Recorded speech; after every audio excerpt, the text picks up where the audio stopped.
అన్న ఎన్టీఆర్ మహిళలకు ఆస్తుల్లో సమాన హక్కు కల్పించారు. మహిళలకి ఆర్థిక స్వాతంత్రం ఇచ్చింది మన చంద్రన్న.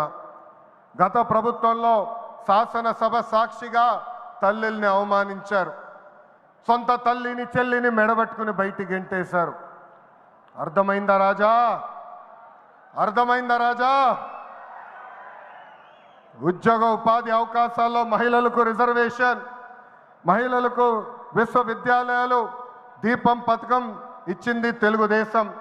రానున్న రోజుల్లో మహిళల్ని మరింత బలోపేతం చేసి స్త్రీ శక్తి ద్వారా మనం కృషి చేయాలి.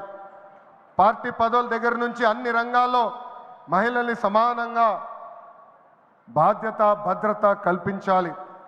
ఈరోజు నేను కొన్ని విషయాలు మీకు చెప్పాలనుకుంటున్నా. చట్టాలు శిక్షల వల్ల సమాజంలో మార్పు రాదు. సమాజంలో మార్పు రావాలంటే మన ఇంట్లో మార్పు మొదలవ్వాలి. ఇప్పుడు కూడా మనం కొన్ని పదాలు వాడతాం.